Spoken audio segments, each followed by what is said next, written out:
Alright, ladies and gentlemen, today we have a Tech Piccolo Power Awakening EZA here. I didn't put the leader skill here. I don't know how 200% leaders are going to work, so I'm just going to say add 50% here, right? But let's just get right into it. Super attack kind of remains the exact same, except instead of a medium chance of stunning, it's now a high chance. Again, this is not a defense stack. That is not how this works, just in case someone asks, right? And then he massively raises defense, greatly raises attack, lowers attack. Again, just a little bit of an upgrade. Basically, he gets a lot more defense. If you're going to notice something about this guy, he's going to be very, very, very defensive. Not offensive really much. He's probably going to be able to hit maybe a good number, but he's not going to be like Gohan, who will be very offensive, which you can see in the second part. Link in the description when it comes out tomorrow. Yeah, there's gonna be Gohan's video, right? You can see a little bit of orange Piccolo down there, but here's the passive, right? Like attack and defense 100% doesn't really change any guards for 4 turns, right? The only difference with that is you can float him for a turn if you want to. So you can float him, and the next turn he still keeps the guard no matter what, right? But I think that's a little unfair, because when locking exists, you're locked in slot 3 and just lose out on a turn of this. So I think overall stays the same, right? I think it's pretty good effect.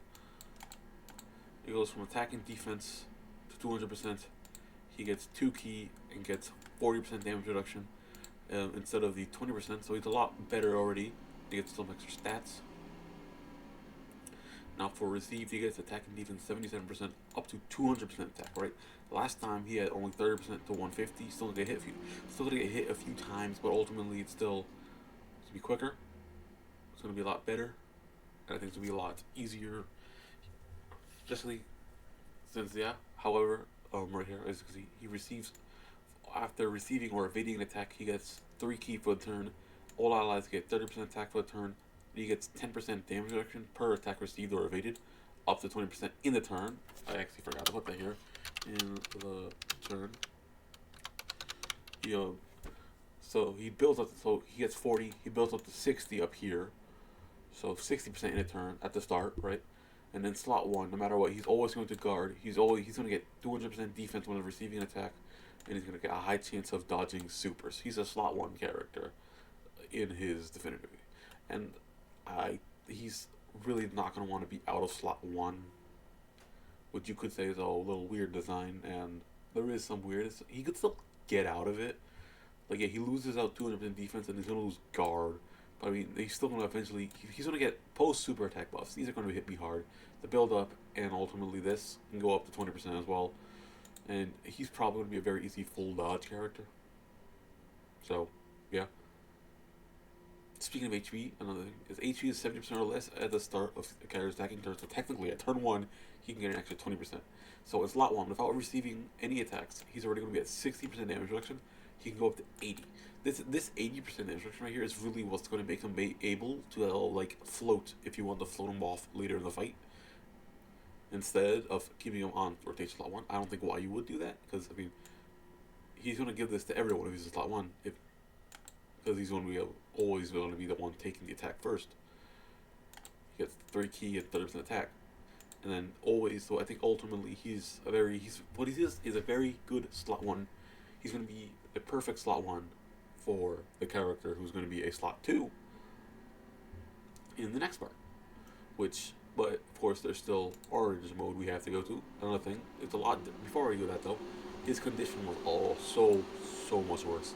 30% or 8 or less, and he has 3-7. No, I just made it 70%, so it's easy to get. He fully recovers HP, and he gets 20% damage reduction permanently. Now, let's talk about orange. I didn't put it here. These remain the same. I don't think there's any necessary to change any of these. I think these are fine where they are. Greatly raised attack, massively raised attack. I think this is fine. Now the thing is, I gave him 250% attack, because they've been giving attack to these giant apes, because I mean they have very big attack stats. But I think a good amount is 250%, right? Because I think it's like 300%. I believe Great Vegeta has 300%, and the Super Saiyan for Goku has 300%. So I think you give him 250%. But the advantage is right here, he gets an additional attack that has a high chance of becoming a super attack, while the other ones don't really have additionals in them. I actually don't really know about what. Actually, that's a good question. What does he have? You probably hear my computer right now. I mean, it's still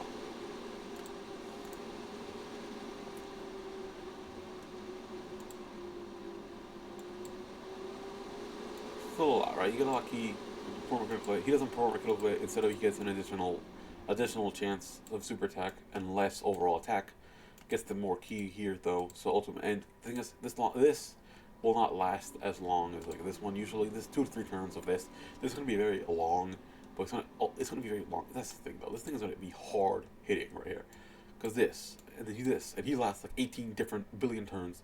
He can shoot at like wasn't it like 27 super attacks? Like, imagine he shoots out 27 super attacks. He just gets stronger, stronger, stronger. He's going to hit hard. He is going to be very hard hitting. Probably, maybe I made it a little too good. Maybe I can lower this, but ultimately, whatever. It's just the concept. I don't think this unit is going to be real anytime soon. I just wanted to do a tech PICCOLO ZA, and I want to do physical Gohan next. See you guys tomorrow. I don't really care about making these videos 8 minutes. I don't make money anyway. Bye bye.